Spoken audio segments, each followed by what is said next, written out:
السلام علیکم ورحمۃ اللہ وبرکاتہ۔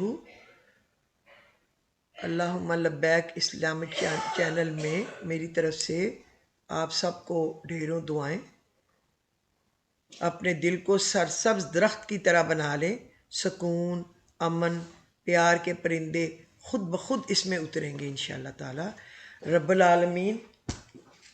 رب العالمین ہم سب پر اپنی رحمتوں کی کبھی نہ تھمنے والی برساتیں جاری و ساری رکھے اور برکات کثیرہ سے مالا مال رکھے، صحت، تندرستی، عافیت، سلامتی عطا فرمائے، دونوں جہانوں کی بھلائیاں اور کامیابیاں عطا فرمائے، آمین یا رب العالمین۔ صبح الخیر و نور زندگی۔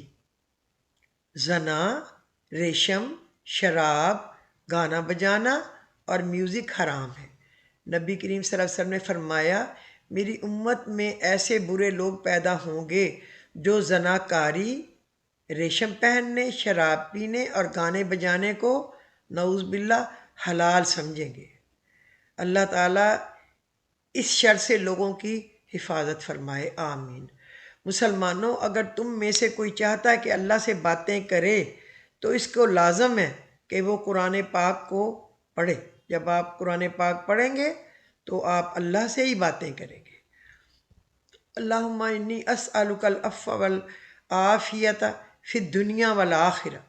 اللہم انی اسألک العفو، اللہم انی اسألک العافیۃ فی الدنیا والآخرہ۔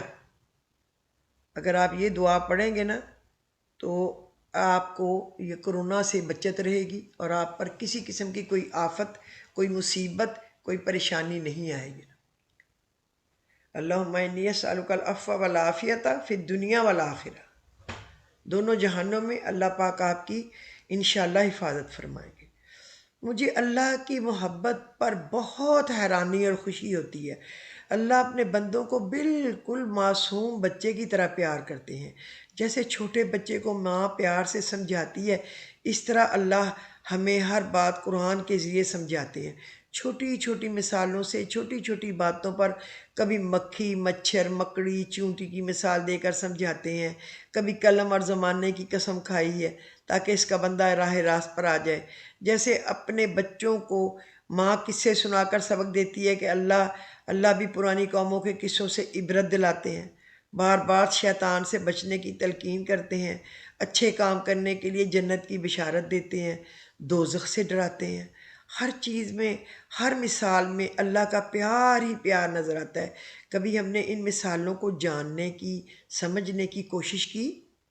قصوں سے ہم نے عبرت حاصل کرنے کی کوشش کی، جنت کے لیے تیاری کی، دوزخ سے، شیطان سے بچنے کی کوشش کی، قرآن مجید کو سمجھنے کی کوشش کی کہ اللہ ہم سے کیا کہہ رہے ہیں۔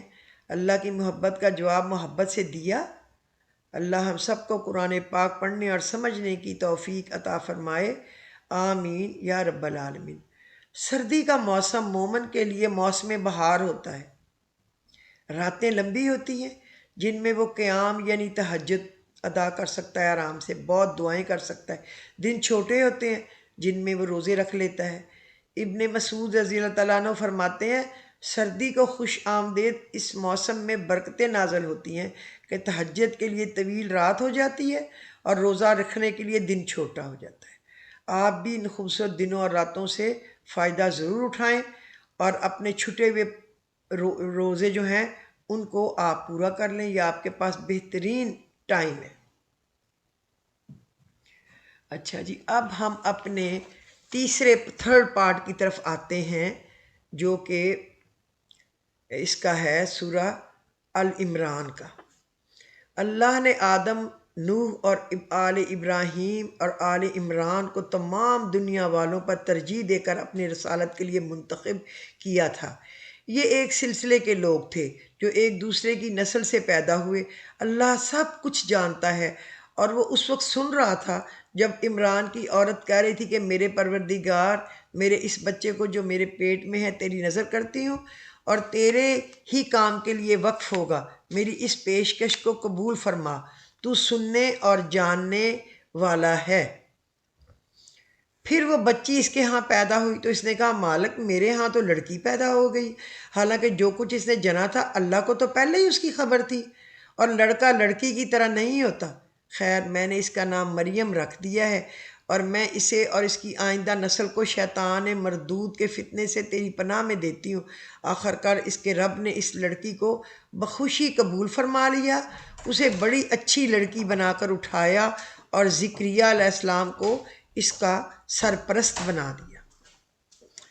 حضرت عمران موسیٰ اور ہارون کے والد کا نام تھا، جسے بائبل میں رام لکھا ہے۔ مسیحیوں کی گمراہی کا تمام تر سبب یہ ہے کہ وہ مسیح کو بندہ رسول ماننے کے بجائے اللہ کا بیٹا اور الوہیت میں اس کا شریک قرار دیتے ہیں۔ اگر ان کی یہ بنیادی غلطی رفع ہو جائے تو اسلام صحیح و خالص کی طرح ان کا پلٹنا بہت آسان ہو جائے۔ اس خطبے کی تمہید یوں اٹھائی گئی ہے کہ آدم اور نوح اور آل ابراہیم اور آل عمران کے سب پیغمبر انسان تھے، ایک کی نسل سے دوسرا پیدا ہوتا چلا گیا، ان میں سے کوئی بھی خدا نخواستہ خدا نہ تھا۔ ان کی خصوصیت بس یہ تھی کہ خدا نے اپنے دین کی تبلیغ اور دنیا کی اصلاح کے لیے ان کو منتخب فرما لیا تھا۔ اگر عمران کی عورت سے مراد عمران کی بیوی لی جائے تو اس کے معنی یہ ہوں گے کہ یہ وہ عمران نہیں ہیں جن کا ذکر اوپر ہوا ہے، بلکہ یہ حضرت مریم کے والد ہو گئے جن کا نام شاید عمران ہوگا۔ لیکن مسیحی روایات میں ان کا نام یواخیم لکھا ہوا ہے، اور اگر عمران کی عورت سے مراد العمران کی عورت لی جائے تو اس کے معنی یہ ہوں گے کہ حضرت مریم کے والد اس قبیلے سے تعلق رکھتی تھی۔ لیکن ہمارے پاس کوئی ایسا ذریعہ معلومات نہیں ہے جس سے ہم قطعی طور پر ان دونوں معنوں میں سے کسی ایک کو ترجیح دے سکیں، کیونکہ تاریخ میں اس کا کوئی ذکر نہیں ہے۔ حضرت مریم کے والد کون تھے اور ان کی والدہ کس قبیلے کی تھیں؟ البتہ اگر یہ روایت صحیح مانی جائے کہ حضرت یحییٰ کی والدہ اور حضرت مریم کی والدہ آپس میں رشتہ کی بہنیں تھیں تو پھر عمران کی عورت کے معنی قبیلہ عمران کی عورت ہی درست ہوں گے، کیونکہ انجیل لوقا میں بھی ہم کو یہ تصریح ملتی ہے کہ حضرت یحییٰ کی والدہ حضرت ہارون کی اولاد سے تھی۔ یہ تو یہاں تک یہ بات ہو گیا نا۔ اچھا، اب حضرت ذکریہ جب کبھی ان کے پاس محراب میں جاتے تو ان کے پاس کچھ نہ کچھ کھانے کو سامان پاتے، یعنی حضرت مریم کے پاس۔ تو پوچھتے مریم تیرے پاس کہاں سے آیا؟ وہ جواب دیتی اللہ کے پاس سے آیا ہے، اللہ جسے چاہتا ہے بے حساب دیتا ہے۔ یہ حال دیکھ کر ذکریہ نے اپنے رب کو پکارا، پروردگار اپنی قدرت سے مجھے نیک اولاد عطا کر، تو ہی دعا سننے والا ہے۔ دیکھیں نا، حضرت مریم یہ دعا کرتی ان اللہ یرزق من یشاء بغیر حساب، ان اللہ یرزق من یشاء بغیر حساب۔ یہ سورہ آل عمران کی آیت نمبر 37 ہے جو رزق کے لیے وظیفہ ہے، اور جو حضرت ذکریہ کی دعا ہے 38 نمبر، قال ربی حب لی من لدنک ذریۃ طیبۃ انک سمیع الدعاء۔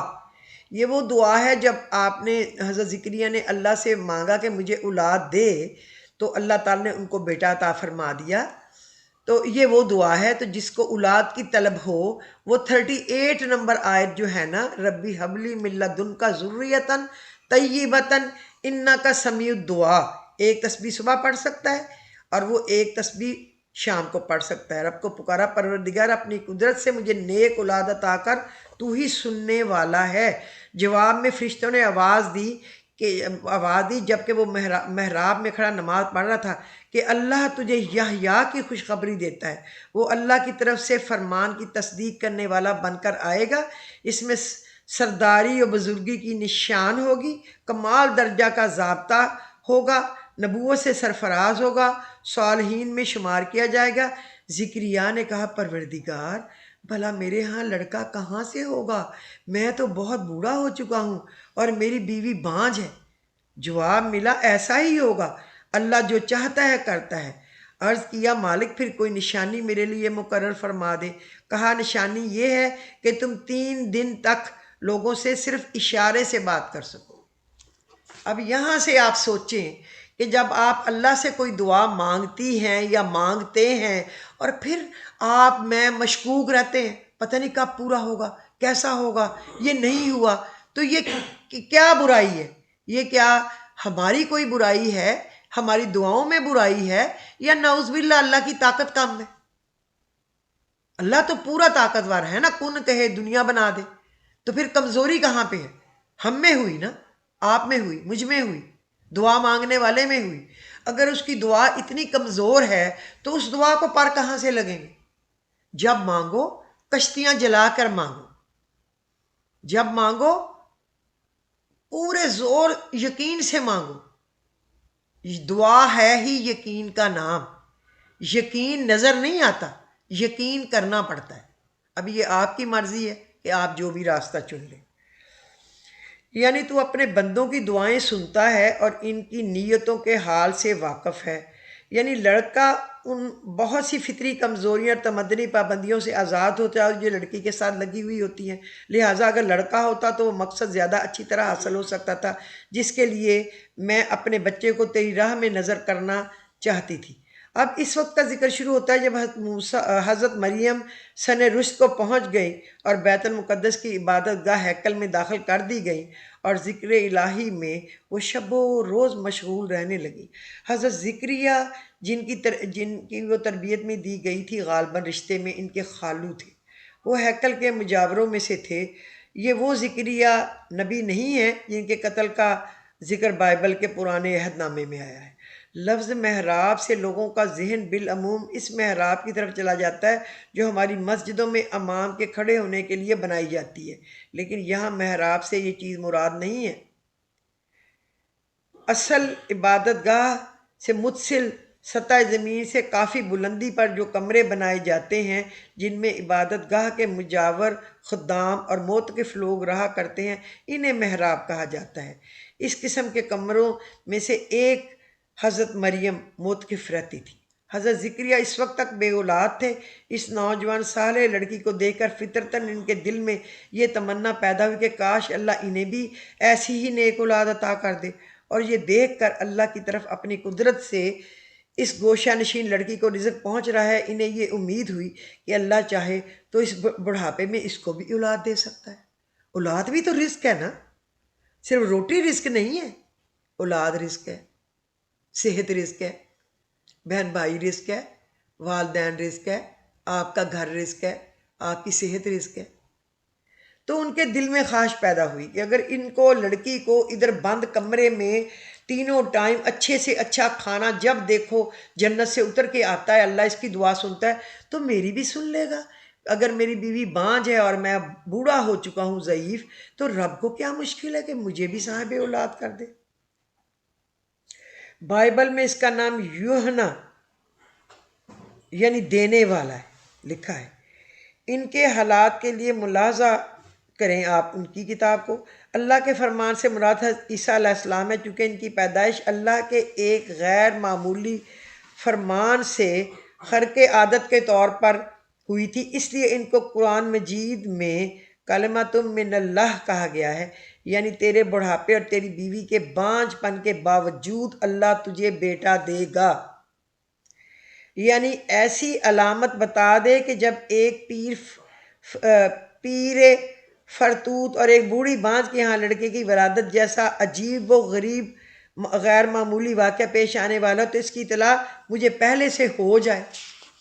انہوں نے اللہ سے نشانی مانگی تو اللہ نے کہا تم بات نہیں کر سکو گے اشارے کے سوا کسی سے، یا نہ کر سکو گے یا نہیں کرو گے۔ اس دوران میں اپنے رب کو بہت یاد کرنا، صبح اور شام، اور اس کی تسبیح کرتے رہنا۔ پھر وہ وقت آیا جب مریم سے فرشتوں نے آ کر کہا، اے مریم، اللہ نے تجھے برگزیدہ کیا اور پاکیزگی عطا کی اور تمام دنیا کی عورتوں پر تجھ کو ترجیح دے کر اپنی خدمت کے لیے چن لیا۔ اے مریم، اپنے رب کی تابع فرمان بن کر رہ، اس کے آگے سر بسجود ہو، اور جو بندے اس کے حضور جھکنے والے ہیں اس کے ساتھ تو بھی جھک جا۔ اے محمد، یہ غیب کی خبریں ہیں جو ہم نے تم کو وحی کے ذریعے ہم تمہیں بتا رہے ہیں، ورنہ تم اس وقت وہاں موجود نہ تھے جب ہیکل کے خادم یہ فیصلہ کرنے کے لیے کہ مریم کا سرپرست کون ہو اپنے اپنے قلم پھینک رہے تھے، اور نہ تم اس وقت حاضر تھے جب ان کے درمیان جھگڑا برپا ہوا تھا۔ اور جب فرشتوں نے کہا، اے مریم، اللہ تجھے اپنے ایک فرمان کی خوشخبری دیتا ہے، اس کا نام مسیح عیسیٰ ابن مریم ہوگا، دنیا اور آخرت میں معزز ہوگا، اللہ کے مقرب بندوں میں شمار کیا جائے گا، لوگوں سے گہوارے میں بات کرے گا، اور بڑی عمر کو پہنچ کر بھی وہ ایک مرد صالح ہوگا۔ یہ سن کر مریم بولی، پروردگار، میرے ہاں بچہ کہاں سے ہوگا؟ مجھے تو کسی شخص نے ہاتھ تک نہیں لگایا۔ جواب ملا، ایسا ہی ہوگا، اللہ جو چاہتا ہے پیدا کرتا ہے۔ وہ جب کسی کام کرنے کا فیصلہ فرماتا ہے تو بس کہتا ہے ہو جا، اور وہ ہو جاتا ہے۔ فرشتوں نے پھر اس سلسلہ کلام میں کہا، اور اللہ اسے کتاب اور حکمت کی تعلیم دے گا، توریت اور انجیل کا علم سکھائے گا، اور بنی اسرائیل کی طرف اپنا رسول مقرر فرمائے گا۔ اور جب وہ بصیرت رسول بنی اسرائیل کی طرف آیا تو اس نے کہا، میں تمہارے رب کی طرف سے تمہارے پاس نشانی لے کر آیا ہوں۔ میں تمہارے سامنے مٹی سے پرندے کی صورت کا ایک مجسمہ بناتا ہوں، اس میں پھونک مارتا ہوں اور اللہ کے حکم سے پرندہ بن جاتا ہے۔ میں اللہ کے حکم سے مادرزاد اندھے کوڑی کو اچھا کرتا ہوں اور مردے کو زندہ کرتا ہوں۔ میں تمہیں بتاتا ہوں تم کیا کھاتے ہو اور کیا اپنے گھروں میں ذخیرہ رکھتے ہو، اس میں تمہارے لیے کافی نشانیاں ہیں اگر تم ایمان لانے والے ہو۔ اور میں اس تعلیم و ہدایت کی تصدیق کرنے والا بن کر آیا ہوں جو تورات میں سے اس وقت میرے زمانے میں موجود ہے۔ اب آپ دیکھیں، یہ اللہ تعالیٰ نے ان کو یہ اللہ کے نعمتیں دی تھی کہ وہ ایک ایسے چھوٹا سا بت سا بناتے تھے، اور اس کے بعد پڑھ کے اس میں پھونک مارتے تھے اور اللہ پاک اس میں جان ڈال دیتے تھے۔ پھر جو ماں کے پیٹ سے اندھا اور کوڑی پیدا ہوتا تھا وہ اس پہ پڑھ کے دم کرتے تھے، وہ اللہ کے حکم سے ٹھیک ہو جاتا، اور وہ اپنے گہوارے میں لیٹے ہوئے لوگوں سے باتیں کرتے تھے۔ یہ معجزہ تھا، اور اس سے ان لوگوں نے نعوذ باللہ ان کو خدا کا بیٹا بنا لیا۔ نعوذ باللہ، نعوذ باللہ۔ اللہ نے ان کو اپنی ایک نشانی کے طور پہ پیدا کیا۔ پیدا کرنے کا مطلب یہ تھا جیسے حوا کو، جیسے آدم علیہ السلام کو اللہ نے پہلے بنایا اور آدم علیہ السلام کی پسلی سے حوا کو پیدا کر دیا، اسی طرح مریم علیہ السلام کو اس میں کہ کوئی اس کو چھوئے تک اس کے بغیر اللہ نے اس کو بیٹا عطا کر دیا۔ کن کہہ کے اللہ نے دنیا بنا دی۔ یہ اللہ کے معجزات ہیں، اور اللہ نے ہمیں بھٹکنے کے لیے اس میں چھوڑ دیا۔ کون ہے جو اللہ پر یقین لائے گا، اور کون ہے جو ان کے اندازے ڈھونڈتا پھرے گا، کیا، کیسے، کب، کیوں؟ جو کیوں کب والے ہیں وہ بہت پیچھے رہ جاتے ہیں، اور جو بس یہ ماننے والے ہیں کہ اللہ نے جو کہا ہو گیا، وہ ہونا ہی تھا، وہ آگے گزر جانے والے۔ اچھا، اب میں آپ کو بتاؤں کہ رزق کے لیے آپ کیا پڑھیں۔ کل ان الفضل بید اللہ یؤتی من یشاء واللہ واسع علیم یختص برحمتہ من یشاء واللہ ذو الفضل العظیم۔ اے نبی، ان سے کہو کہ فضل و شرف اللہ کے اختیار میں ہے، جسے چاہے عطا فرمائے، وہ وسیع النظر ہے، وہ سب کچھ جانتا ہے، اپنی رحمت کے لیے جس کو چاہتا ہے مخصوص کر لیتا ہے، اور اس کا فضل جو ہے وہ بہت بہت بڑا ہے۔ یہ دیکھیں، یہ اب ہمارے ایک سمجھنے کی جو بات ہے نا، وہ یہ ہے، آیت نمبر ہے یہ 73 اور 74۔ یہ اصل میں لفظ واسع استعمال ہوا ہے جو بالعموم قرآن میں 3 موقع پر آیا ہے۔ ایک وہ موقع جہاں انسانوں کے کسی گروہ کی تنگ خیالی یا تنگ نظری کا ذکر آتا ہے، اور اسے اس حقیقت پر متنبع کرنے کی ضرورت پیش آتی ہے کہ اللہ تعالیٰ تنگ نظر نہیں ہے۔ دوسرا وہ موقع جہاں کسی کے بخل اور تنگ دلی اور کم حوصلگی پر ملامت کرتے ہوئے بتانا ہوتا ہے کہ اللہ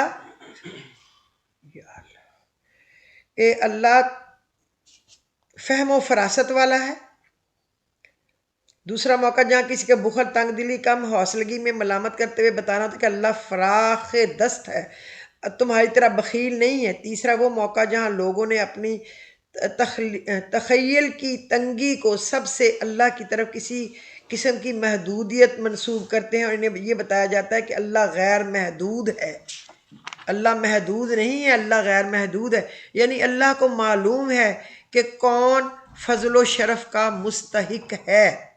یہ اگر آپ ایک تسبیح صبح فجر کی نماز میں پڑھ لینا 101 دفعہ یا تہجد میں، اسی طرح شام مغرب یا عشاء میں، تو آپ کے رزق میں بے تحاشا اضافہ ہوگا۔ اور کوئی میرے جیسا نالائق ہے تو وہ 11 دفعہ صبح اور 11 دفعہ شام پڑھ لے، ویسے اس کی ایک تسبیح ہے۔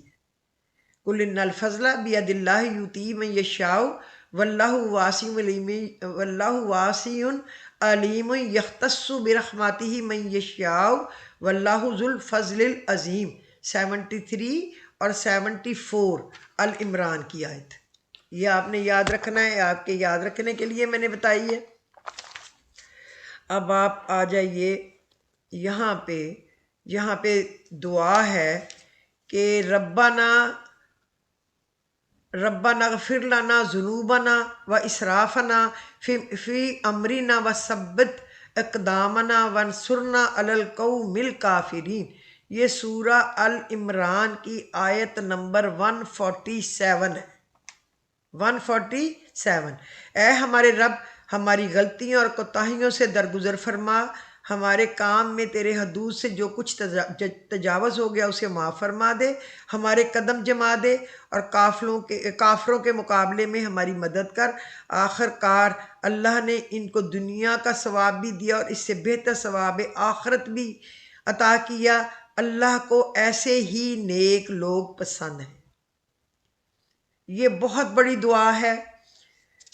ربنا اغفر لنا ذنوبنا و اسرافنا فی امرنا وثبت اقدامنا فانصرنا علی القوم الکافرین فآتاہم اللہ ثواب الدنیا و حسن ثواب الآخرہ واللہ یحب المحسنین۔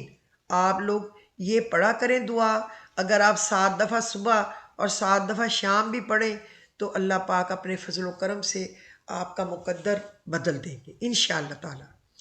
اچھا، اب میں اس آیت کی طرف آتی ہوں جو یہ ہے ثم انزل علینا من بعد الغم آمنۃ نعاسا یغشا، یعنی یہ ہے شروع ہوتی ہے آیت نمبر 154، یہ 154 ہے پوری کی پوری۔ ثم انزل علیکم من بعد الغم آمنۃ نعاسا یغشا سے شروع ہوتی ہے اور بذات الصدور تک ہے۔ یہ بہت بڑی دعا ہے، ہر روز بعد نماز فجر اس کو 40 مرتبہ پڑھنا۔ جو مراد آپ مانگیں گے وہ اللہ سے ملے گی انشاءاللہ ضرور۔ جو آپ مانگیں گے وہ آپ کو ملے گا، چاہے وہ ناممکن ہو۔ اگر آپ یہ ایک آیت 154 پڑھنے کی عادت بنا لیں، ثم انزل علیکم من بعد الغم سے شروع ہوگی اور بذات الصدور پہ ختم ہوگی، یاد رکھنا ہے۔ اس غم کے بعد پھر اللہ نے تم میں کچھ لوگوں پر ایسی اطمینان کی حالت طاری کر دی کہ وہ اونگنے لگے، مگر ایک دوسرا گروہ جس کے لیے ساری اہمیت بس اپنے مفاد ہی کی تھی، اللہ سے متعلق طرح طرح کے جاہلانہ گمان کرنے لگا جو سراسر خلاف حق تھے۔ لوگ اب کہتے ہیں کہ اس کلام کے چلانے میں ہمارا بھی کوئی حصہ ہے۔ ان سے کہو کسی کا کوئی حصہ نہیں، اس کام کے سارے اختیارات اللہ کے ہاتھ میں ہیں۔ دراصل یہ لوگ اپنے دلوں میں یہ بات چھپاتے ہوئے ہیں کہ اسے تم پر ظاہر نہیں کرتے۔ ان کا اصل مطلب یہ ہے کہ اگر قیامت کے اختیارات میں ہمارا کچھ حصہ ہوتا تو یہاں ہم نہ مارے جاتے۔ ان سے کہہ دو اگر تم اپنے گھروں میں بھی ہوتے تو جن لوگوں کی موت لکھی ہوئی ہوتی وہ خود قتل گاہوں کی طرف نکل آتے، اور یہ معاملہ جو پیش آیا یہ تو اس لیے تھا کہ جو کچھ تمہارے دلوں میں پوشیدہ ہے اسے آزما لے، اور جو کھوٹ تمہارے دلوں میں ہے چھانٹ دے۔ اللہ دلوں کا حال خوب اچھی طرح سے جانتا ہے۔ یہ اس آیت کا ترجمہ ہے۔ یعنی تم نے غلطی تو ایسی کی تھی کہ اگر اللہ تمہیں معاف نہ کر دیتا تو اس وقت تمہارا استحصال ہو جاتا ہے۔ اللہ کا فضل ہے اور اس کی تائید و حمایت تھی جس کی بنا تمہارے دشمن پر قابو پا لینے کے بعد ہوش گم کر بیٹھے اور بلا وجہ خود پسپا ہو کر چلے گئے۔ جب مسلمانوں پر اچانک دو طرف سے بیک وقت حملہ ہوا، ان کی صفوں میں ابتری پھیل گئی تو کچھ لوگ مدینہ کی طرف بھاگ نکلے اور کچھ احد پر چڑھ گئے، مگر نبی صلی اللہ علیہ وسلم 1 انچ اپنی جگہ سے نہ ہٹے۔ دشمنوں کا چاروں طرف ہجوم تھا، 10-12 آدمیوں کی مٹھی بھر جماعت پاس رہ گئی تھی، مگر اللہ کا رسول اس نازک موقع پر بھی پہاڑ کی طرح اپنی جگہ جمع ہوا تھا اور بھاگنے والوں کو پکار رہا تھا، لیا عباد اللہ، لیا عباد اللہ، اللہ کے بندوں میری طرف آؤ، اللہ کے بندوں میری طرف آؤ، یہ رسول اللہ فرما رہے تھے۔ رنج و حزیمت کا رنج اس خبر کا نبی کریم صلی اللہ علیہ وسلم شہید ہو گئے۔ رنج نعوذ باللہ، رنج اپنے کثیر التعداد مقتولوں اور مجروحوں کا، رنج اس بات کا کہ اب گھروں کو بھی کی خبر نہیں، 3000 دشمن جن کی تعداد مدینہ کی مجموعی آبادی سے بھی زیادہ ہے، شکست خوردہ فوج کو رونتے ہوئے قصبہ میں آ گھسیں گے، وہ سب تباہ کر دیں گے۔ یہ ایک عجیب و غریب تجربہ تھا۔ اس وقت لشکر اسلام کے بعد لوگوں کو پیش آیا جو ابو طلحہ جو اس جنگ میں شریک تھے خود بیان کرتے ہیں کہ اس حالت میں ہم پر اونگ کا ایسا غلبہ ہو رہا تھا کہ تلواریں ہاتھ سے چھوٹی پڑ رہی تھیں۔ یعنی یہ باتیں حقیقت پر مبنی نہیں ہیں۔ حقیقت تو یہ ہے کہ قضاء الہی کسی کے ٹارے نہیں ٹل سکتی، مگر جو لوگ اللہ پر ایمان نہیں رکھتے اور سب کچھ اپنی تدبیروں پر ہی موقوف سمجھتے ہیں، ان کے لیے ان قسم کی قیاس آرائیاں بس داغ حسرت بن کر رہ جاتے ہیں اور وہ ہاتھ ملتے رہ جاتے کہ کاش یوں ہوتا یا کاش یوں ہوتا۔ یہ آپ نے پڑھنا ہے۔ اچھا، اب میں اس میں سے آپ کو بتاؤں آیت نمبر 159، فَإِذَا عَزَمْتَ فَتَوَكَّلْ عَلَى اللَّهِ إِنَّكَ يُحِبُّ الْمُتَوَكِّلِينَ۔ فَإِذَا عَزَمْتَ فَتَوَكَّلْ عَلَى اللَّهِ إِنَّكَ يُحِبُّ الْمُتَوَكِّلِينَ۔ 159 آیت نمبر آدھی ہے۔ اس کا معنی ہے پھر جب تمہارا عزم کسی رائے پر مستحکم ہو جائے تو اللہ پر بھروسہ کرو، اللہ کو وہ لوگ پسند ہیں جو اسی کے بھروسے پر کام کرتے ہیں۔ اللہ تمہاری مدد پر ہو تو کوئی طاقت تم پر غالب آنے والی نہیں۔ یہ اس کا مطلب ہے۔ آپ نے جب کوئی کام سوچنا ہے، جیسے کوئی ناممکن کام ہے، آپ نے کہتا ہے ہم نے اپنا گھر بنانا ہے یا ہم نے یہ پلاٹ لینا ہے یا ہم نے وہ کاروبار شروع کرنا ہے یا یہاں بچے کا رشتہ کرنا، جب سوچیں پہلے سوچیں، پڑھیں ایاک نعبد و ایاک نستعین اہدنا الصراط المستقیم، حامیم لا ینصرون، اللہم لا خلابہ، اللہم لا خلابہ، اللہ ایسا کام کرنا جو ہمارے گلے کا پھندہ نہ بنے۔ یہ ساری چیزوں کی خوب تسبیحات پڑھیں، پھر آپ کا دل جب ایک جگہ جم جائے تو پھر اس آیت کو پڑھا کریں، فَإِذَا عَزَمْتَ فَتَوَكَّلْ عَلَى اللَّهِ إِنَّكَ يُحِبُّ الْمُتَوَكِّلِينَ۔ جب کسی کام کے نتیجے پہ پہنچ جاؤ تو اس پر ڈٹ جاؤ۔ اللہ پاک ایسے ڈٹے رہنے والے لوگوں کو بہت پسند کرتا ہے، ان کی مدد کرتا ہے۔ میں نے زندگی میں جو کام کیا ہے اور جو اللہ رب العزت نے مجھے عطا کیا ہے، میں بڑی ہی خطا کار ہوں، میں بڑی ہی گناہ گار ہوں، لیکن میرے رب نے جو کرم، جو مہربانیاں مجھ پر کی ہیں، ساری کی ساری اس آیت کے ڈٹے رہنے پہ کی، کیونکہ میں اس پہ ڈٹ گئی تھی کہ میں اب انشاءاللہ یہی کروں گی۔ اچھا، دوسرا حضرت عثمان رضی اللہ تعالیٰ عنہ نے آخری رکوع، العمران کا آخری رکوع جو ہے نا، چوتھے سپارے میں میرا خیال سورۃ العمران ختم ہوتی ہے نا، اس کا آخری جو ہے نا 11واں رکوع ہے، اِنَّ فِي خَلْقِ السَّمَاوَاتِ وَالْأَرْضِ وَاخْتِلَافِ اللَّيْلِ۔ آپ نے یہاں سے شروع ہونا ہے اور آل عمران جہاں ختم ہوتی ہے نا، وَرَابِطُوا وَاتَّقُوا اللَّهَ لَعَلَّكُمْ تُفْلِحُونَ، یہ پورا رکوع جس نے رات کو پڑھا گویا اس نے پوری رات اللہ رب العزت کی عبادت کی۔ ایک رکوع جو یہ رات کو پڑھے گا اس نے گویا پوری رات اللہ پاک کو راضی کیا، پوری رات اس کی عبادت میں کھڑا رہا۔ حضرت عثمان بن عفان نے یہ فرمایا۔ تو آپ نے یہ بھی نہیں بھولنا، جو اس سے پہلے میں نے آپ کو آیت بتائی ہے، ایک آیت ہے وہ بھی 40 دفعہ پڑھنی، جو مراد مانگو گے ملے گی۔ تو پھر آپ کو اور کیا چاہیے؟ اب میں نے سورہ العمران آج ہماری ختم ہو جائے گی، جو اس کا جوس ہے، جو اس میں اللہ تعالیٰ نے آپ کے ہمارے لیے چیزیں خاص بتائی ہیں، میں نے ہر چیز آپ لوگوں کو کھول کے بتا دی ہے، اللہ گواہ ہے۔ زمین اور آسمان کی پیدائش اور رات اور دن کے باری باری آنے میں ان ہوش مند لوگوں کے لیے بہت نشانیاں جو اٹھتے بیٹھتے لیٹتے ہر حال میں خدا کو یاد کرتے ہیں اور آسمان و زمین کی ساخت پر غور و فکر کرتے ہیں۔ یہ اس کا ترجمہ یہاں سے شروع ہوگا۔ اور اے لوگو جو ایمان لائے ہو، صبر سے کام لو، باطل پرستوں کے مقابلہ میں پامردی دکھاؤ، حق کی خدمت کے لیے کمر بستہ رہو اور اللہ سے ڈرتے رہو، امید ہے کہ فلاح پاؤ گے۔ یہاں پر یہ ختم ہوتی ہے۔ اب دیکھیں، میں آپ کو بتاؤں کہ اس میں یعنی انہیں اس امر میں تو شک نہیں ہے کہ اللہ اپنے وعدوں کو پورا کرے گا یا نہیں، البتہ تردد اس امر پر ہے کہ آیا ان وعدوں کے مطابق ہم بھی قرار پاتے ہیں یا نہیں۔ اس لیے وہ اللہ سے دعا مانگتے رہتے ہیں کہ ان وعدوں کے مصادق ہمیں بنا دے اور ہمارے ساتھ انہیں پورا کر۔ ہمیں ایسا نہ ہو کہ دنیا تو ہم پر پیغمبروں پر ایمان لا کر کفار کی تضحیک و طعن و تشنیع کے ہدف بنے ہیں، یا قیامت میں بھی ان کافروں کے سامنے ہماری رسوائی ہو اور وہ ہم پر پھپتیاں کسیں کہ ایمان لا کر بھی ان کا بھلا نہ ہوا۔ یعنی تم سب انسان اور میری نگاہ میں یکساں ہو۔ میرے ہاں یہ دستور نہیں ہے کہ عورت اور مرد، آقا اور غلام، کالے اور گورے، اونچ اور نیچ کے لیے انصاف کے اصول اور فیصلے کے معیار الگ الگ ہوں۔ روایت ہے کہ غیر مسلم نبی کریم صلی اللہ علیہ وسلم کے پاس آتے اور کہا کرتے موسیٰ کو اللہ نے عصا اور ید بیضا لائے ہیں، عیسیٰ اندھوں کو بینا اور کوڑیوں کو اچھا کرتے تھے، اور وہ مردوں میں جان ڈال دیتے تھے اور جھولے میں باتیں کرتے تھے۔ دوسرے پیغمبروں پر بھی کچھ نہ کچھ معجزے لائے تھے۔ آپ فرمائیں آپ کیا لائے ہیں؟ یعنی وہ نبی صلی اللہ علیہ وسلم کو ہرٹ کرتے تھے۔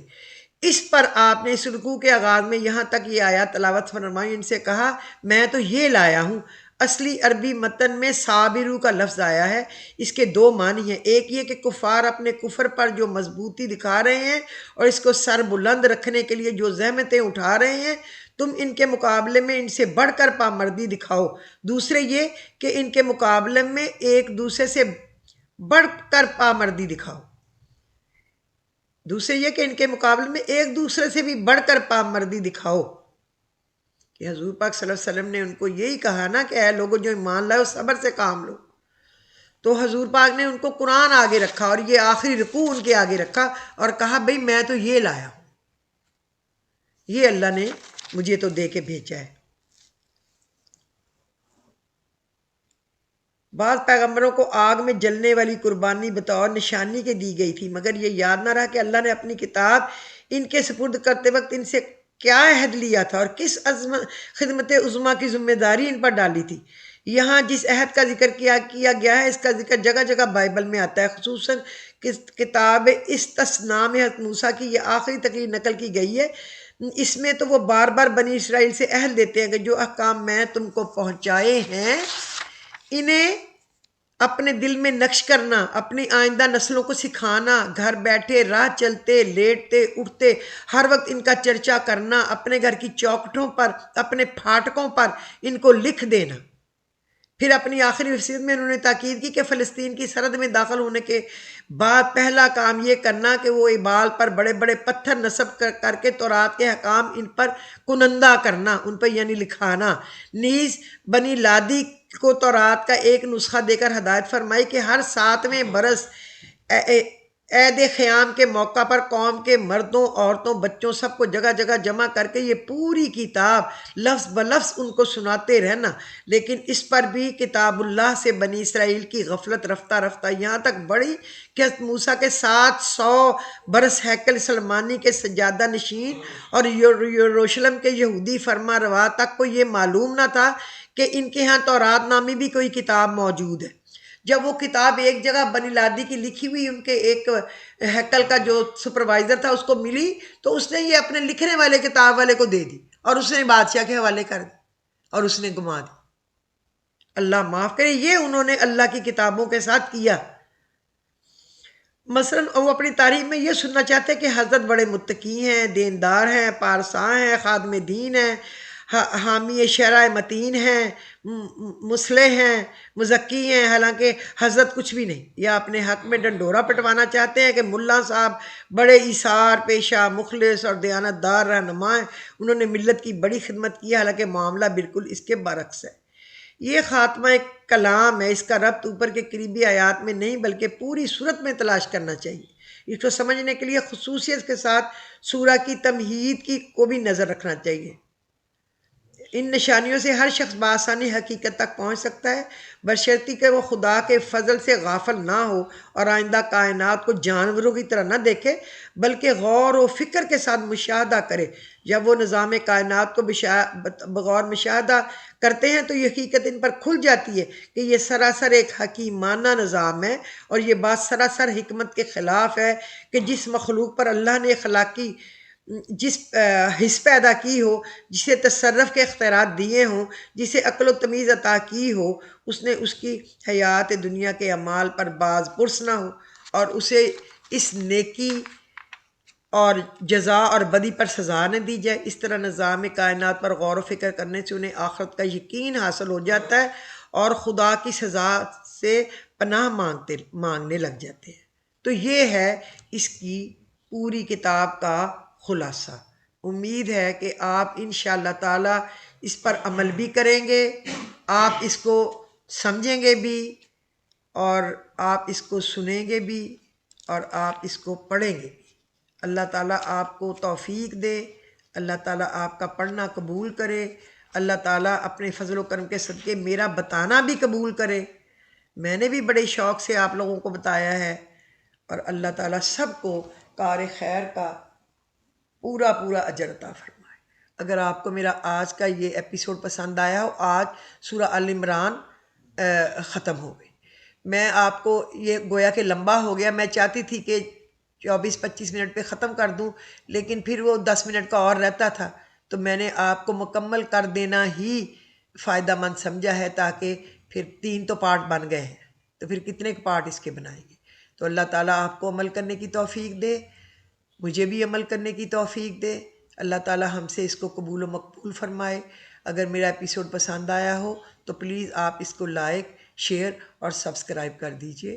اللہ آپ سب کا حامی و ناصر ہو۔ خدا حافظ۔